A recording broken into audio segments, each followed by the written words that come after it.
늦은 깨달음.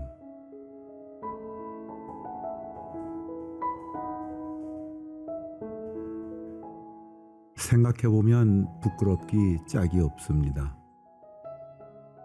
조금은 더 평형을 갖춘 눈으로, 아니 그보다 더 낮은 눈으로 세상을 바라보았더라면 얼마나 내 삶이 편했을까를 상상해 봅니다.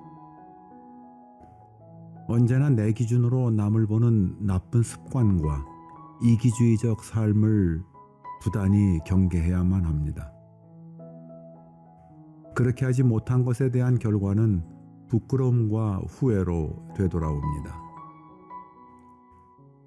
이제 나를 알았던 모든 이들에게 진심으로 머리를 조아려 사과하고 부끄러움에 대해 후회해 보지만 한 번 각인된 나에 대한 인상은 변함이 없을 것입니다. 그나마 지금이라도 그러한 깨달음을 얻고 마음 깊은 곳으로부터 우러나오는 뉘우침을 얻었다는 사실로 마음의 위안을 삼아 봅니다. 세월은 많이 흘렀으며 바로잡을 수 없는 과거의 일이 되었으므로 다만 크게 뉘우쳐 부끄러워하며 눈물을 흘릴 뿐입니다. 이러한 고백의 순간에도 스스로 겸손해야 함을 잊고 거만하지는 않은지, 남을 우러르고 존경해야만 함에도 불구하고 또다시 그들을 내려다보지는 않는지 알 수 없는 일입니다. 언제나 지나고 나서야 알기 때문입니다.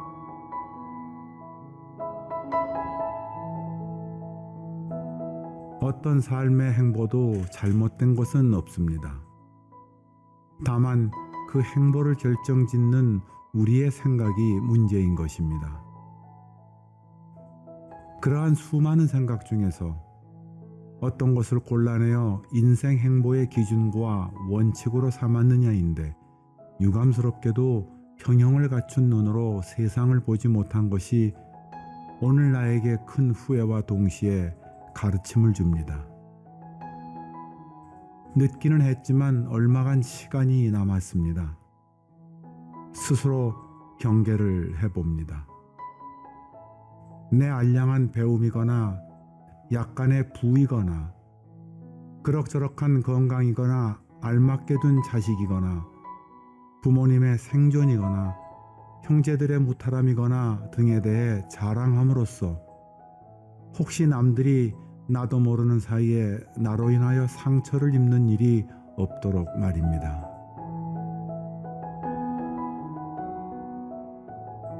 삶은 꼭 넉넉한 자만의 몫이 아닙니다. 넉넉지 못한 사람들의 삶도 언제나 무엇인가로 가득 채워져 있습니다. 그들에게는 겸손함과 희망과 동경과 근면함이 있습니다. 있는 자에 대한 부러움, 시기심, 질투심 등도 있을 것입니다. 그러한 것들 중에서 어떤 것을 택해서 쓸 것인가를 결정하고 실행해가는 과정이 삶일 것이며 올바른 가림이 인생을 또한 올바르게 할 것입니다. 있는 자에 속하건 없는 자에 속하건 그런 것이 중요한 것은 아닙니다. 삶의 선택은 문제입니다. 선택의 결과에 따라 삶의 결과가 달라집니다. 그래서 나는 오늘 부끄럽다는 것입니다. 만약 조금 더 고개를 숙이고 눈높이를 낮춰 살았다면 훨씬 더 적은 부끄러움 속에서 후회를 했을 것입니다.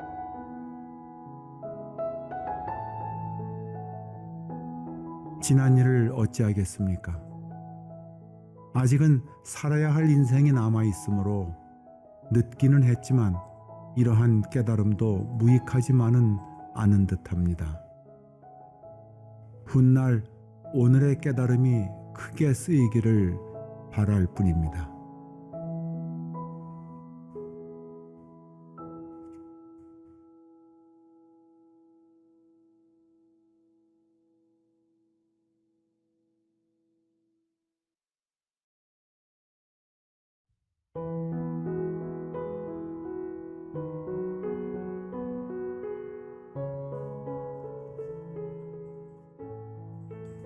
꿈과 현실.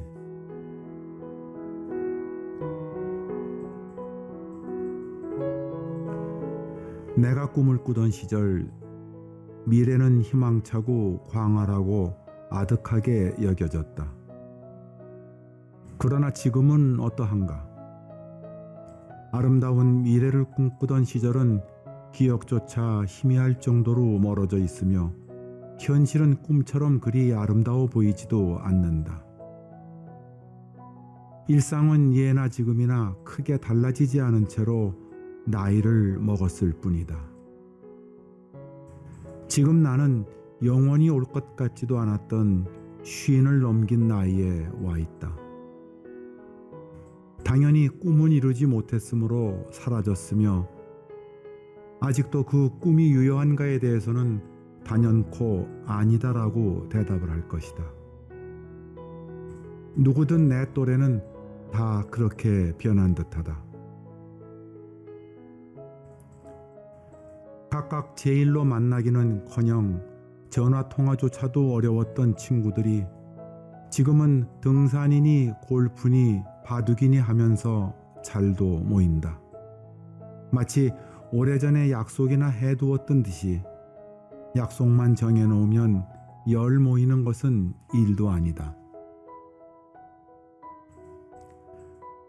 옛날에는 무슨 대화를 했었는지 모르지만 요즘의 대화 내용이란 자식들 출가시키는 일이나 자신들의 건강 문제가 대부분이다. 가끔 미래에 대한 이야기를 하기도 하지만 그것은 썩 즐겁지만은 않은, 말하자면 과거에 꿈꾸던 미래와 같은 것이 아니라는 것이다. 하기는 지금 이 나이에 무슨 꿈을 더 꾸겠는가. 이제는 더 미룰 수 없는 현실만이 남아있을 뿐이다.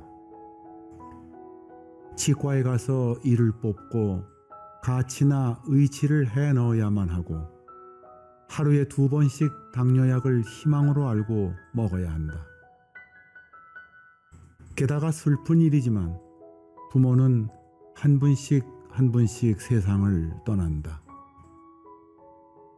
어느 날 갑자기 생각지도 않았던 것들이 현실로 다가와 있는 것이다.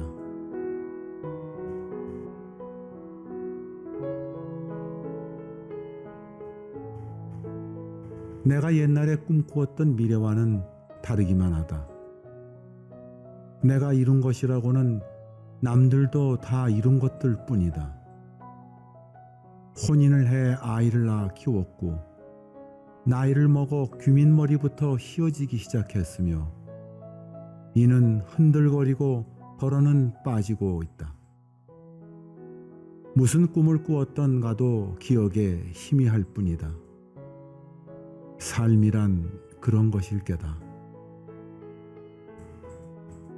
저 산을 넘어가면 무엇인가 색다른 것이 있어 우리를 기쁘고 즐겁게 해줄 것이라 여겨 산을 넘어보지만 그곳 역시 이곳과 다를 바가 없는 것이다.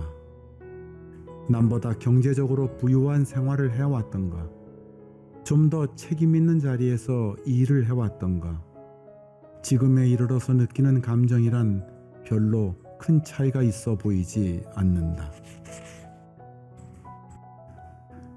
서로 앉아서 식사한 자리가 다르고 일한 정도가 다르며 한 일의 종류만 다를 뿐 하루 3끼 먹고 고민과 걱정으로 지내는 것은 조금도 어김이 없다. 문제는 그래서 얻은 것이 무엇이냐 하는 것이다. 친구들은 이구동성으로 말한다. 식구들 건강하고 화목하며 하루 3끼 먹으면 그것이 행복이라고. 아무것도 성공의 징표란 우리에게 없다. 어떻게 얻은 명예건 권력이건 부이건 간에 도매금으로 값을 치는 세상이다.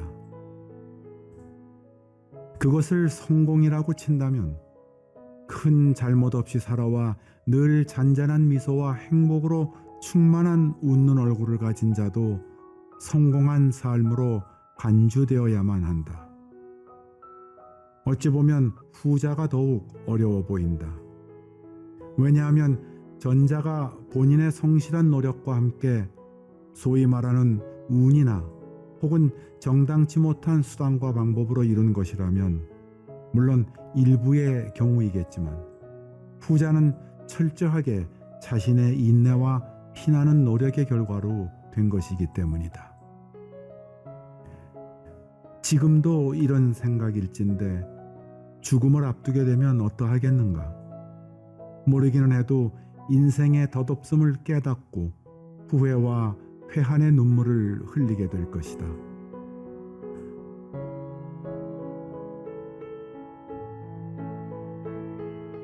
언제나 성자는 고통받고 그늘진 곳에서 산 사람들로부터 나온다. 부자가 성자가 된 이야기는 들어보지 못했다. 내일의 배부름을 위해 오늘을 산 자, 내일의 명예와 부와 권력을 바라고 오늘을 산 자는 그들의 훌륭한 명분과 자긍심에도 불구하고 지나간 과거는 얼마간의 부끄러움이나 한탄스러움이 있는 것이다. 남들도 그렇게 비난함으로 아니라고 발뺌할 수도 없다. 내주거나 물을 수 없는 것이 인생이다. 꼭 한 번만 기회가 주어지는 것이 또한 인생이다. 정오표를 달 수 없는 것이 인생이다. 지금은 인생을 관조하고 반성하고 정리하여야 한다. 지나온 삶이 그렇듯이 앞으로 살아갈 삶 역시 별로 다르지 않을 것이다. 미래란 역시 현실을 바탕으로 쌓여질 수밖에 없는 탑이다. 그러므로 무슨 꿈을 꾸었던 간에 오늘 그 탑이 균형 잡히고 단단해 비바람에 끄떡없다면 마음은 흡족하고 기쁠 것이다.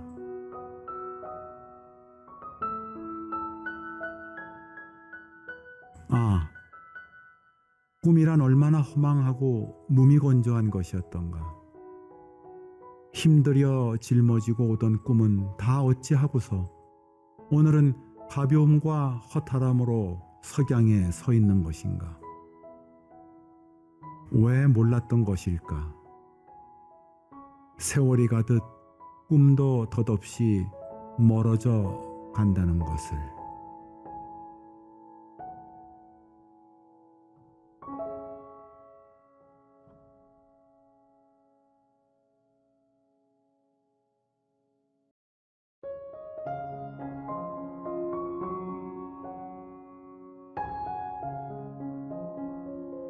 아침에 느끼는 행복.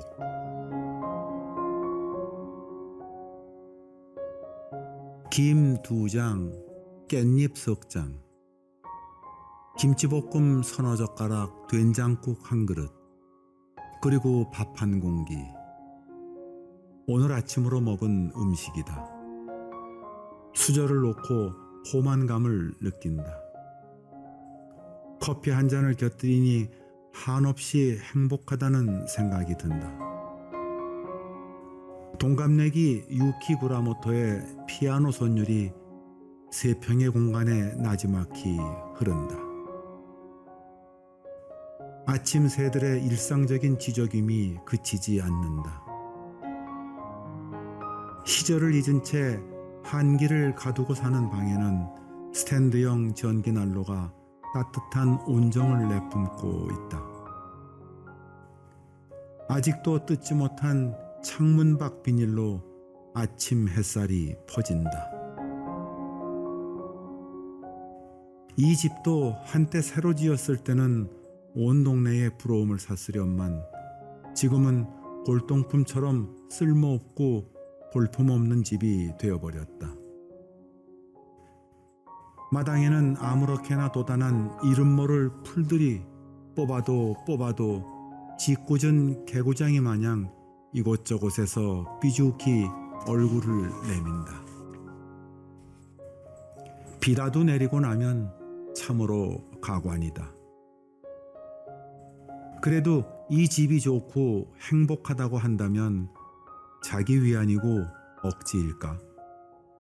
한동안 도시 생활도 아파트 생활도 해보았지만 오늘 내가 느끼는 것보다 더 안락함과 행복함을 느꼈던 것 같지는 않다. 안락함이라든가 행복함이라든가 하는 것은 거주 환경이나 집의 규모에 있는 것만은 아닌 듯하다. 심정적으로 그런 것을 느낄 수 있는가 없는가가 더 중요한 것 같다. 말하자면 그렇다는 것인데 재벌의 하루 생활과 생각함이 촌부의 그것과 다름이 도대체 무엇일까?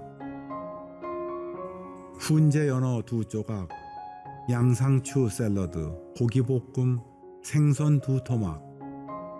이렇게 식단이 바뀌고 커튼이 자동으로 오르고 내리는 침실에서 눈을 뜬들 인생에 무엇이 달라지는 것일까? 행복의 깊이와 안락함의 너비가 아파트의 층수와 평수에 따라 변하는 것일까? 그렇지는 않을 것이다.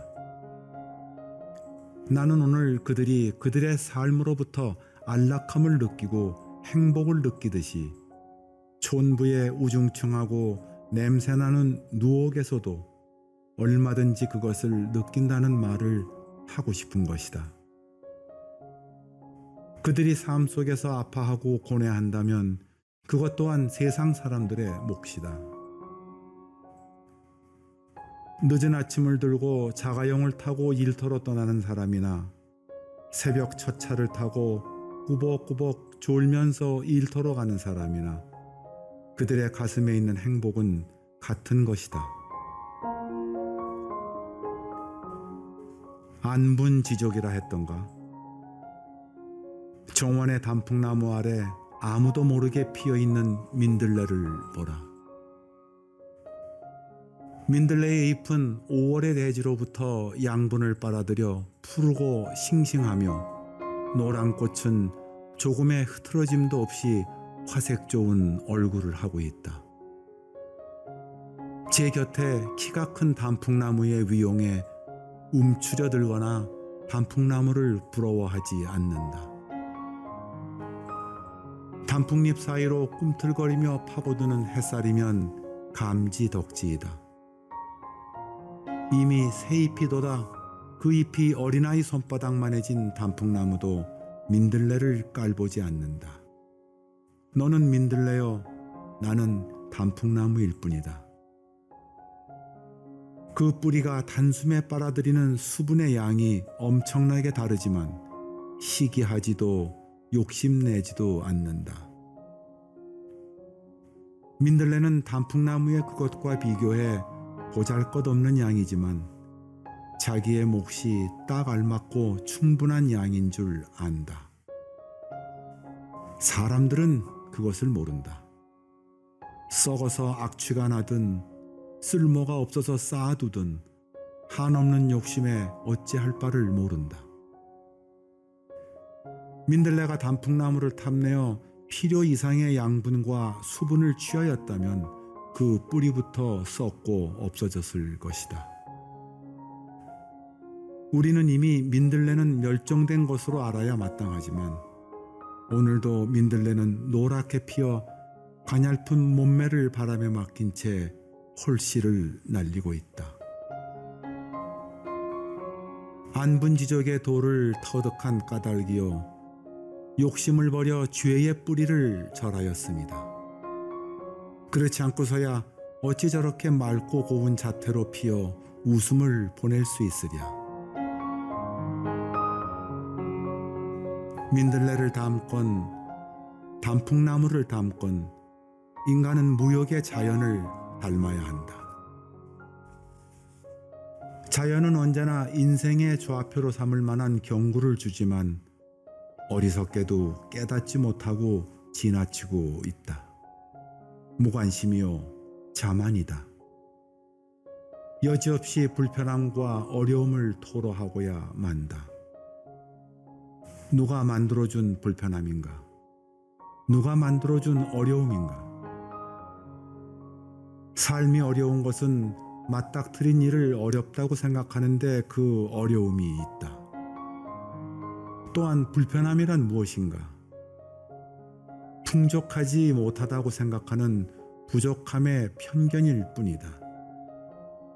모름지기 자연으로부터 안분지족의 도를 배워봄이 어떤가.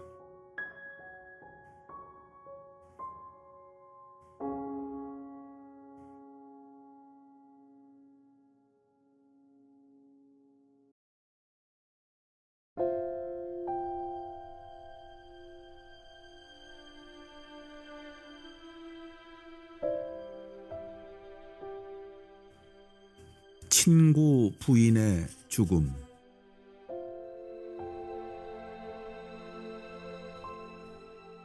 며칠 전 낮잠결에 전화 한 통을 받았다. 친구 부인이 세상을 떠 목동 천주교 성당에 모셨다는 것이다. 일상적인 죽음이려니 다시 잠을 청하다가 화들짝 놀라 침대 모서리에 걸터 앉았다. D군의 부인이 잘못되다니. 아무리 생각을 해도 이 일치고는 보통 일이 아니었다. 피할 수 없는 것이 죽음이라고 하지만 몹시 상심해하는 친구의 선한 얼굴이 어른거렸다. 대체 무슨 까닭으로 정이 들대로 든 남편과 듬직해진 아들, 백합처럼 활짝 핀 딸을 남겨두고 세상을 뜬 것일까? 나와는 무관한 죽음이건만 만감이 교차한다. 한 줄기 서늘한 바람이 산으로부터 불어왔다. 이미 제 열매를 털어낸 풀죽은 은행나뭇잎이 일제히 춤사위를 펼친다. 어스름해진 저녁나절, 상갓집의 번거로움을 덜 요량으로 이른 저녁을 먹었다. 2달 전 만났던 친구의 얼굴은 그때나 지금이나 평온한 편이었다. 아마도 오랜 간병 생활에 어쩌면 잘된 일이라 여기고 있는 것 같기도 했다. 아니면 내자의 죽음을 이미 다 받아들이고 차라리 망자를 위하여 더 잘된 일이라 스스로 자위하고 있는지도 모를 일이었다. 3년 전 신장암 수술을 하고 난 후 재발하지 않기만을 노심초사했다 하니 간병도 간병이지만 고통으로 힘들어하는 환자를 지켜보는 그의 심정이 오죽했으랴. 인명은 제천이라더니 천년만년 고락을 함께할 것 같았던 사람이 느닷없이 길을 떠난 것이다. 멈추어 설 수도 되돌아올 수도 없는 길손이 되고 만 것이다. 상가에는 이미 몇몇 친구들이 침통한 얼굴로 술잔을 기울이고 있었다. 아무리 보아도 젊은 시절 보았던 자신만만한 얼굴들이 아니었다. 이제야말로 언제가 될지 모르는 죽음에 대하여 면탈할 수 없다는 진리를 터득하고 죽음에 대한 두려움 또는 삶에 대한 아쉬움을 갖기 시작한 것이 아닐는지. 망자의 아들은 우뚝하니 서서 슬픈 얼굴로 조문객을 맞고 있다.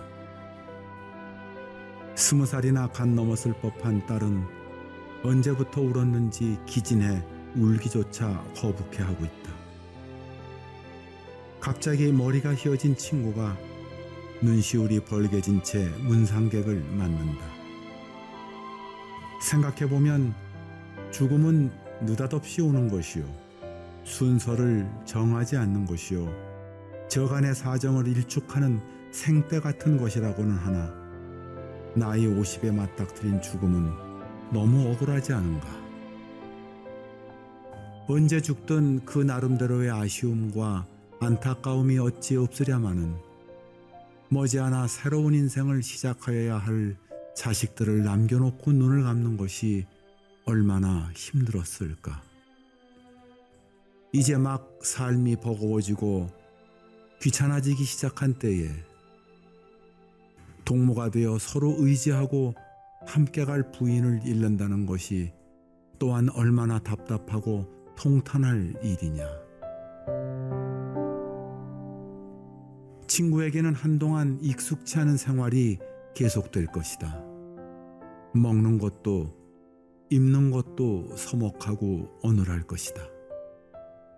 망자의 자리가 얼마나 컸었는지를 알게 될 것이다.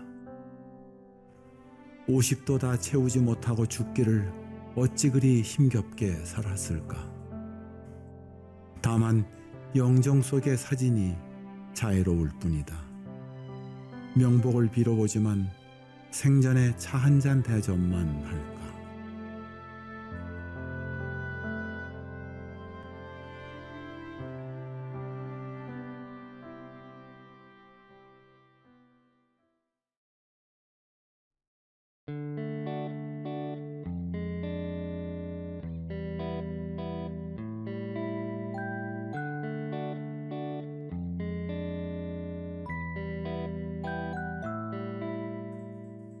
개화목련.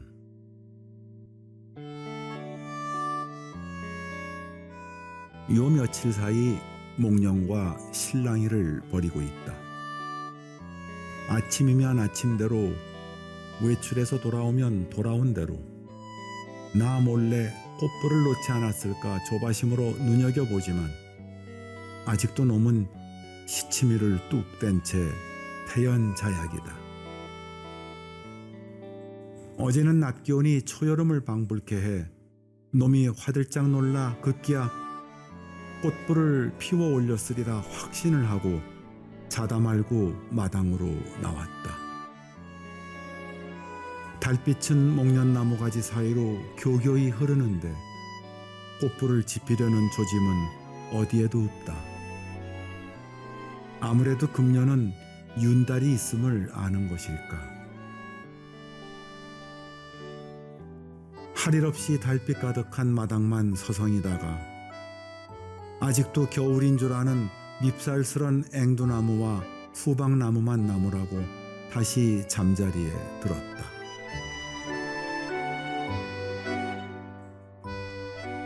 신문에는 온통 남녘의 꽃소식이 한창인데 우리 집 목련은 좌선을 하는지 연부를 하는지 들은 척 만척이다. 녀석은 내가 잠이 든 어느 봄밤 슬그머니 꽃불을 지펴놓고 놀라 눈이 휘둥그레진 나를 놀리며 으스댈 참이다. 작년에도 그랬듯이 싸움에 지쳐 잠깐 숨을 돌려 쉬고 있는 사이 올해도 꽃불을 놓을 것이 틀림없다. 놈의 치밀함이란 한치의 오차도 없어서 올해도 나를 따돌리고야 말 것을 나는 안다. 한 사나흘 꽃불을 켜 온 집을 혼이 비출 것이며 이내 꽃비를 뿌려 집안의 안녕을 기원할 것이다. 나는 모른 채 할 것이다. 빗자루를 감춰버리고 실컷 울도록 버려둘 작정이다. 꽃비가 마당에 흥건히 고여 하늘마저 따라올 테지만 나는 모른 채 할 테다. 외출해서 황급히 싸움터로 돌아오는 길이다.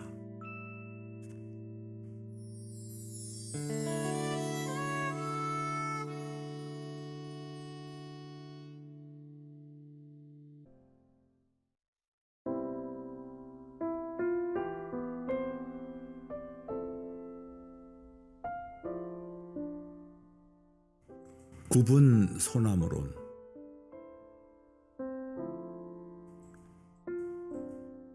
내 삼당질 중 어렸을 적 뇌성마비를 앓아 언행이 부자연스러운 조카가 하나 있다.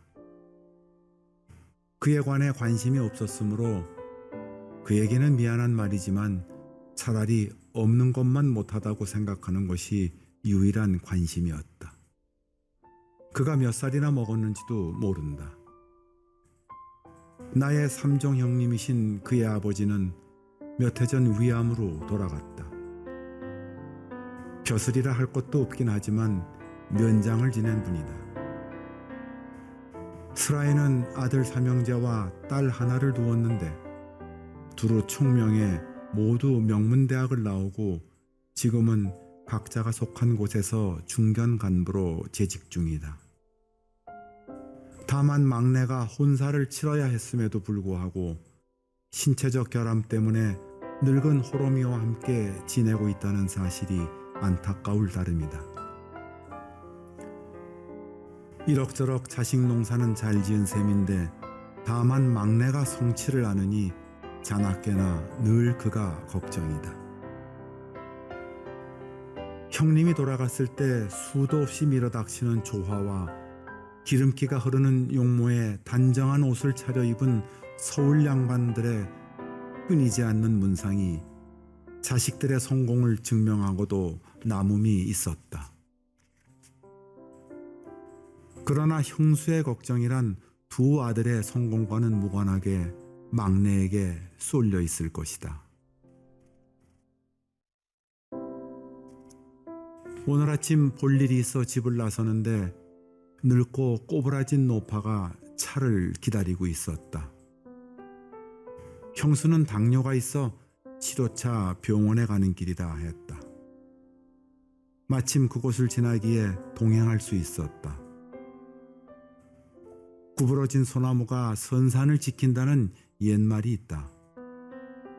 멀쩡히 커서 자태가 출중하고 늠름하게 자란 나무야 모두 대가의 대들보감으로 갔을 것이고, 자라지 못하고 붓고 휜 나무는 세간의 관심을 멀리한 채로 눈비를 맞으며 자리를 보존하고 있는 것을 말하는 것일 게다. 성공한 자식들은 서울에 살면서 생활비나 내려보내면 그만일 테지만 늙고 병든 어머니는 말 못하고 행동 또한 부자연스러운 막내의 차지가 되고 말았다. 형님이 계실 때는 당연히 늙은 형님 내외 밑에 애물단지 아들인 줄 알았는데 막상 형님이 계시지 않은 지금은 그래도 그 자식이 큰 위안이 될 터이니 세상 일은 설명이 불가하기만 하다. 서울 사는 제 형들도 막내가 있으므로 마음이 어느 정도 놓일 것이요, 당장 혼자를 한다 해도 그것이 이리저리 연락을 할 것이니 걱정이 되지 않는다는 것이 형수의 말이었다. 실제로 그런 일이 있었다.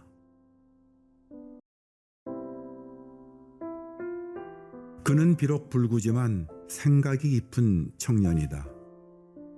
누구든 언행이 바르지 않으면 절대로 상종을 하지 않으면 물론이요, 그 반대의 경우에는 곧잘 반기며 어울리기를 서슴지 않는다. 머리도 범상치 않아 수학적으로 복잡한 것은 몰라도 세상의 이치나 물리는 분명히 알고 있다. 누구든 제 형들의 이야기를 하며 나무라는 것에 대해서는 절대로 동의하지 않는다. 사실 그를 붙들고 생각을 해준답시고 그의 형을 나무라고 힐난하는 사람이 있다면 바보 동생을 두고 얼러보려는 것인데 어찌 그보다 낫다고 할 수 있으랴. 그는 그러한 이야기를 듣는 것도 마음이 편치 않겠지만 그것이 더더욱 형들을 내려깎는 이야기라면 아예 사람 취급도 하지 않으려 한다. 세상 일은 알 수가 없다. 늘 제 부모 형제의 애환덩어리로 있던 병신 자식이 이제는 당당히 제 홀어머니를 모시는 효자 아들이 되었다. 물론 형수가 해주는 밥을 얻어먹고 있기는 하지만 홀어머니가 그 대가로 얻는 마음의 위안은 이루 계산을 할 수가 없다. 그래서 효도란 아무나 하는 것이 아니다. 배움이나 지식으로는 가늠할 수가 없다. 나 역시 가끔 삼당지를 대할 때마다 불효의 부끄러움을 느끼고는 한다. 내가 삼당지를 존경한다 해서 흠이 될 까닭이 없으므로 존경한다고 감히 말해두고 싶다. 세상에 소위 말하는 지식인이여, 그대들이 효란 무엇인가를 진정 배우기를 원한다면 기꺼이 나의 삼당지를 추천할 것이니 와서 보라. 표에 무슨 까닭이 존재하며 이유가 따라붙겠는가? 덤으로 신체가 부자연스러운 사람들이 사지가 멀쩡한 사람들에게 어떻게 희망과 교훈을 주고 있는지도 보게 될 것이다. 물론 그에 대한 대가를 지불하라고는 하지 않을 것이다.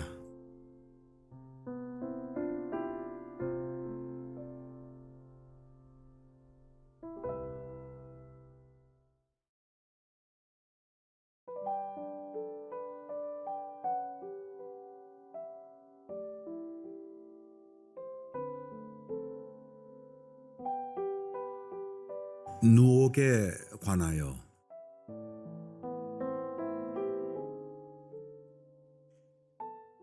몇 해 전 파산을 선언하고 서울을 떠나 낙향을 할 때 저 집을 어떻게 수리를 하고 거처를 정해야 하나 하는 일로 한심한 지경에 놓였던 적이 있었다. 이미 집이 지어진 지가 40년이요 비워진 지가 수년이니 형체만 집이라 할 수 있을 뿐 문을 온전히 열어 한 발 들여놓기도 마땅치 않은, 그야말로 폐가나 다름이 없었기 때문이었다. 아무리 시골의 집이 싸다고 해도 사들일 만한 형편도 못 되었고 그럴 만한 여유가 있다면 우선은 빚을 청산해야 할 입장이었으므로 마땅한 대안도 없는 처지였다. 현재 살고 있기도 한 그 집은 40여 년 전 아버님이 당신의 땅에 누이를 위해 지어준 집이며 나중에 고모부 내외가 집을 장만해 나가게 됨에 따라 비게 된 곳이다. 수차례 개조되었다고는 하나 40여 년 전 서민 생활을 중심으로 설계되고 지어진 집이라 시대에 맞지도 않고 그나마 낡고 헐어서 건드리기만 해도 흙이장마비처럼 쏟아져 내리며 용마루는 활처럼 휘어 시위가 끊어지는 날에는 주저앉기 직전처럼 위태로웠다. 그러나 나무숲과 온갖 넝쿨이 우거진 산에 희미하나마 나무꾼의 길이 있다는 것은 얼마나 큰 위안이며 희망이었겠는가. 다행히 집을 지으신 아버님이 생존해 계시고 더욱이 그 설계도가 머릿속에 명명백백해 즉각 수리할 곳과 손을 대서는 안 되는 곳을 알고 일찍이 아버님을 도와 목수일을 익힌 셋째 아우와 손재주 좋은 막내 아우가 이를 도우니 한 달여 만에 집이 형체를 갖추게 되었다. 집을 짓기 전에는 할아버지와 할머니가 지게를 받쳐놓고 온갖 푸성귀와 곡식을 심어 가꾸던 곳이며 지금도 눈을 감으면 그분들이 나란히 앉아서 땀을 닦던 모습과 앉았던 자국이 선연히 보이기도 한다. 나의 착한 아버님은 조부모의 근심 어린 표정만 보고도 당신 누이 내외의 집을 선뜻 지어주셨던 것이다. 바라만 보아도 좋은 이 땅과 이 집에 나는 물론 식솔들과 편히 누울 수 있다는 것이 얼마나 커다란 기쁨이냐. 마당에는 고모님이 심어놓은 40년이나 더 된 백목련 한 그루가 병색 없이 자라고 있고 그 곁에는 그보다 조금 작은 후박나무 한 그루가 동무에 자라고 있다. 대문의 왼쪽에는 오래된 앵두나무 한 그루가 파수병처럼 늘 꿋꿋한 모습으로 서 있고 어머님이 만들어주신 화단에는 철따라 꽃이 핀다. 마당은 서너 평쯤 되어 넓진 않지만 일하는 즐거움을 주기에 충분할 만큼 풀이돋아 심심치 않게 한다. 부족함이 있다면 욕심이다. 불편함이 있다면 교만이다. 집수리를 하면서 집을 지을 때 아버님이 손수 짜서 단 격자문을 떼어 벽에 매달아 놓았다. 최근 유행하는 골동품의 성격이 아니라 아버님의 기묘한 솜씨와 그분에 대한 존경의 표시일 뿐이다. 나는 내 자식에게 보여줄 만한 아무런 기술이나 기회를 지니지 못했다. 장차 대대손손 나의 아버님이 손수 짜단 저 문을 보고 배움이 있어 세상으로 나가는 지혜의 문으로 삼기 바란다.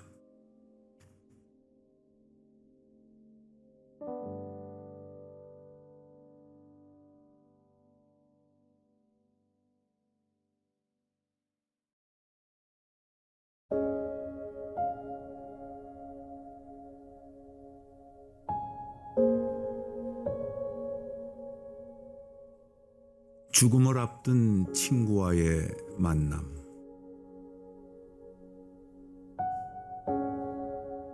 요 며칠간은 영 마음이 편치가 않다. 고등학교 동창 하나가 암투병을 하고 있다는 소식은 이미 들어 알고 있었지만 최근에는 건강 상태가 최악에 달해 병원 출입이 잦아졌음은 물론 의사의 판정이 회생 불가라고 했다니 참으로 딱한 일이다. 나는 비교적 죽음에 관한 한 관대하고 잘 이해하고 있다고 믿고 있었으나 이번 경우는 좀 다른 것 같다. 언제나 건강하고 후덕하며 친구들 간에 덕망이 있어 늘 모범이 되었던 친구이기에 더욱 심란하고 선뜻 받아들이기가 쉽지 않았다. 이미 적지 않은 친구가 유명을 달리했지만 대개가 갑자기 날아든 부고에 깜짝 놀란 정도였다. 하지만 벌써 오래전부터 투병을 하며 삶의 불꽃이 사위어가는 것을 지근에서 보는 것은 처음일진데 마음이 몹시 불편함은 물론 안타까움과 함께 절대자에 대한 원망조차 생기는 것을 물릴 수가 없다. 삶이란 가끔 이렇게 어처구니가 없는 것인가 보다. 영원히 죽지 않고 살 것을 기대하지도 않았지만 50 중반의 나이에 죽음을 맞이한다면 누가 하늘을 원망치 않겠는가. 허망하고 원통한 일이다. 언젠가 나도 그 얘기를 따르겠지만 예고된 죽음의 고통은 얼마나 크고 실망스러울 것인가. 더구나 40여 년을 사귀어온 친구가 아무 일, 아무 시라고 정해진 것도 아닌 그저 막연히 얼마 더 살지 못할 것이라는 죽음의 약조를 누군가로부터, 그것도 같은 인간으로부터 건네받는다면 구름 한 점 없는 청명한 하늘을 원망하며 눈물 짓지 않을 자가 누구던가. 더구나 의사는 그 죽음을 좀 더 확실히 해두고자 그럼으로써 자신의 명성을 높이려 하겠지만 얼마나 정확하고 확신에 찬 자료를 그의 앞에 내보이며 그의 삶의 의지를 얼마나 무디게 했을까. 또한 우리는 시시각각 걸려오는 전화에 얼마나 가슴을 졸여야 하는가. 특히 늦은 밤이나 이른 새벽에 걸려오는 전화라면 철렁하고 가라앉는 가슴을 어찌하겠는가. 더구나 그를 위해 아무 일도 할 수 없다는 자괴감은 또 얼마나 클 것인가. 명처럼 질기고 모진 것이 없다고 하지만 명처럼 짧고 아쉬운 건 역시 없다. 며칠 전 다른 친구와 함께 그와 점심 식사를 하자고 했다. 독자는 오해하시지 말기 바란다. 친구와의 식사는 언제든지 전화 한 통으로 할 수 있는 것이다.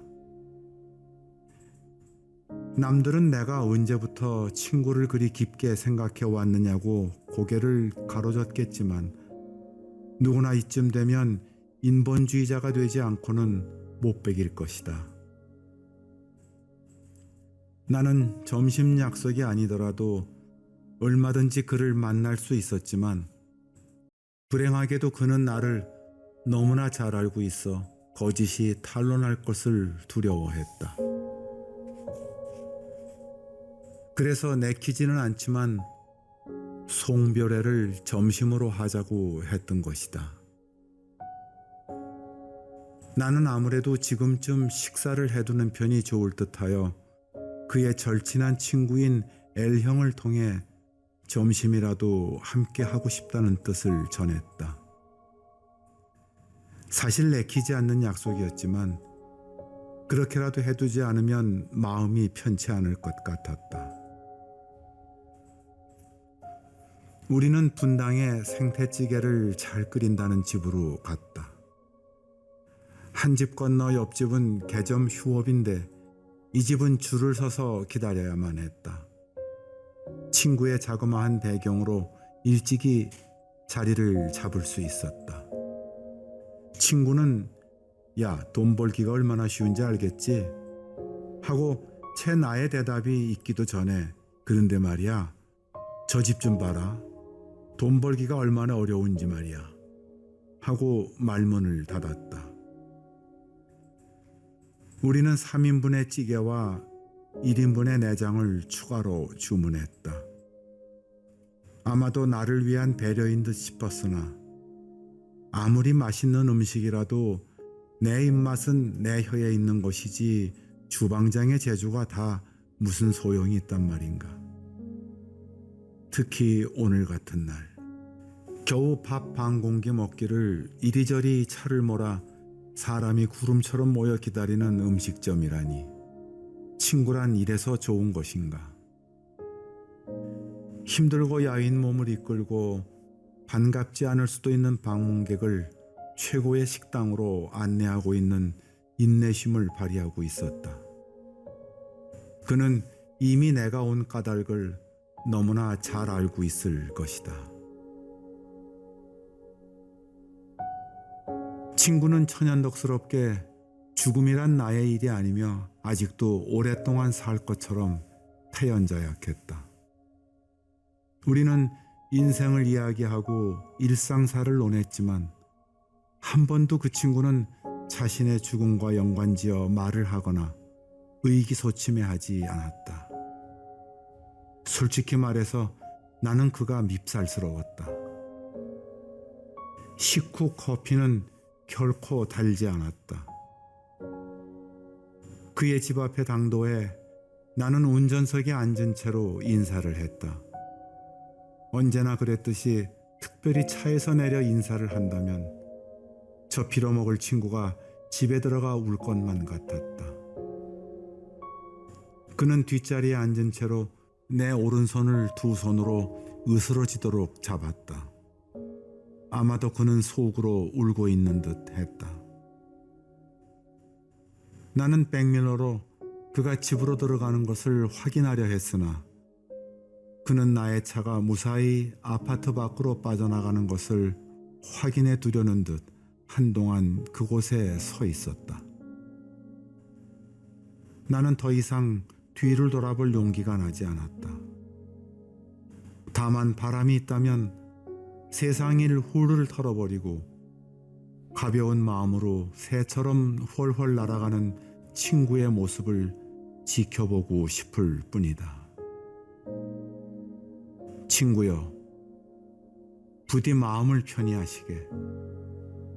누군들 자네의 뒤를 마다할 사람이 있겠는가.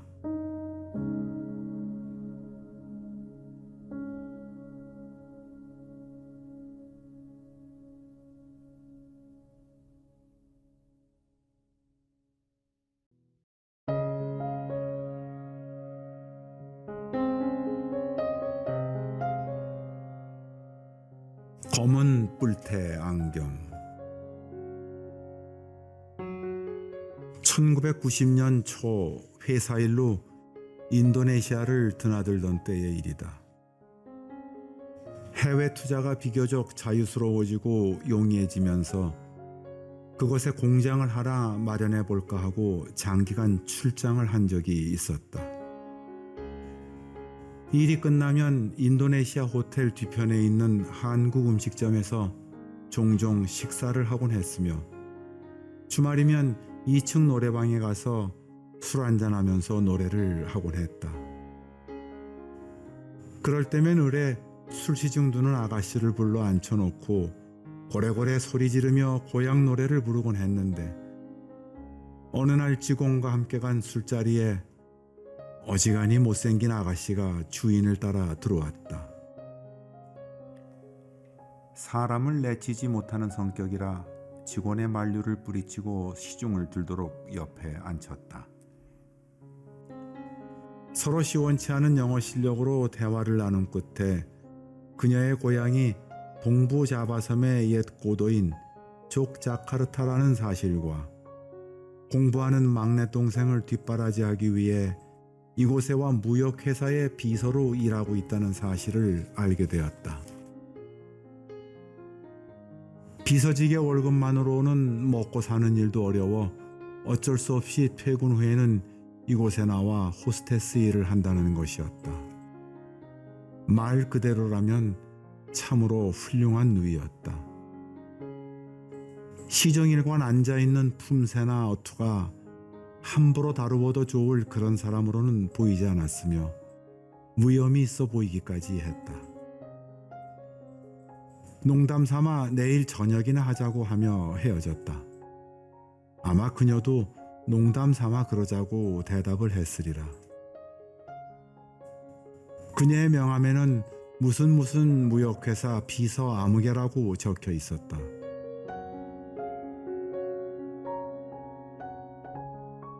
공연한 짓을 한 것이 아닌가 하는 생각도 들었지만 따분한 휴일 객지에서 여인네와 식사를 하는 것도 추억이 될 듯 싶어 기왕에 한 약속이니 속는 셈 치고 약속 장소에 나가 기다렸다. 약속 시간이 지났지만 그녀는 나타나지를 않았다. 당연한 일이라고 생각을 하고 일어서서 나가려 하는데 마침 옆을 지나가던 여인이 나지막이 내 이름을 불렀다. 단정하게 빗은 검은 머리에 검은 바지, 비싸 보이지는 않지만 잘 간수된 블라우스에 검은 뿔테 안경을 쓴 여인이었다. 어두침침한 불빛 밑에서 맨 얼굴로 다소곳이 앉아있던 여자가 이 사람이라고는 상상할 수가 없을 정도로 외양이 변해 있었으니 그냥 지나칠 수밖에 없는 것은 당연했다. 그녀는 적잖이 당황한 듯 늦어서 미안하다는 말을 되풀이하면서 소매를 잡아 끌며 자리로 갔다. 커피를 시켜놓고 틀림없는 그 여자임을 확인했다. 다소곳한 모습, 조용조용한 말씨, 단정한 옷 내무새, 게다가 검은 뿔테 안경이 너무나 잘 어울렸다. 술집에서는 안경을 못 쓰게 한다는 것이었다. 우리는 그녀의 동생이 일한다는 패스트푸드점에 가서 햄버거를 먹었다. 웃으며 분주하게 왔다 갔다 하는 그녀의 여동생의 모습도 막 자란 집안의 사람들은 아닌 듯 싶었다. 며칠 후 그녀의 집을 방문했다. 집이라 부르기조차 어려운 판자촌 3방이었지만 방 2를 얻어 남동생과 여동생 그리고 그녀 셋이 살고 있었다. 방은 주위의 환경과는 다르게 잘 정돈되어 있었으며 작은 오디오와 책 그리고 간단한 살림살이가 전부였다. 굳이 말겠다는 것을 고집을 피워갔으나 이번에는 굳이 들어가 앉으라는 그녀의 간청을 막무가내로 거절하며 되돌아 나왔다. 들어가 앉기조차 민망스러울 정도였다. 우리는 그 후에도 가끔 만나 대통령궁 근처나 안쫄 해변의 바닷가 등을 거닐곤 했다. 귀국을 하게 되자 아이들에게 줄 인도네시아 동요 테이프와 아내에게 줄 바틱 식탁보를 들고 공항에 배웅을 나왔다. 예의 검은 뿔테 안경을 쓰고 날이 선 검은 바지에 얌전한 블라우스 차림이었다. 서울에서 서류를 정리해 다시 올 것을 기약하고 헤어졌다. 그러나 귀국 후 투자가 여의치 않게 되어 인도네시아를 방문하는 일은 없어졌다. 몇 년 후 그곳에 갔으나 그녀는 시집을 갔다는 소식이 들렸다. 그러고는 이내 잊고 지냈다. 얼마 전 눈이 침침해져 안경점에 들렸다. 안경점 주인이 연방 장단점을 설명하며 안경테를 권한다. 문득 검은 뿔테가 눈에 띄었다. 한동안 거울을 들여다보면서 벌써 중년의 나이를 훌쩍 넘겼을 그녀를 생각해 보았다. 다만 검은 뿔테의 안경을 쓴 이지적인 여인이라는 것 외에는 아무리 떠올리려 해도 얼굴 모습을 기억해낼 수가 없다. 좋은 아내, 훌륭한 어머니가 되어 있을 것이다.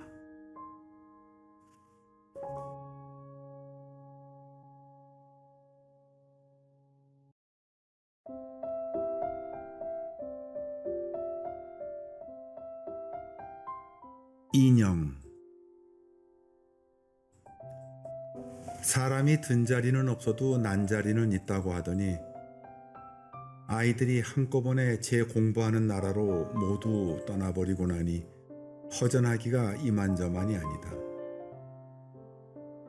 애들이 머물던 방에 들어가 보기도 하고 서성여 보기도 하지만 정막뿐이다.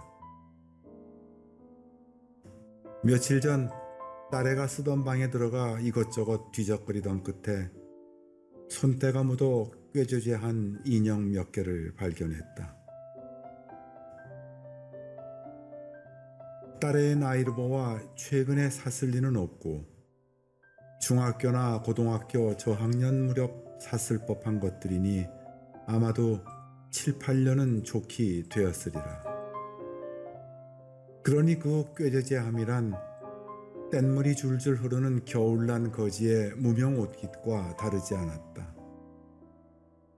꾀꾀한 냄새가 나는 것 같기도 하여 내버릴 요량으로 쓰레기 봉투에 담아가지고 나왔다.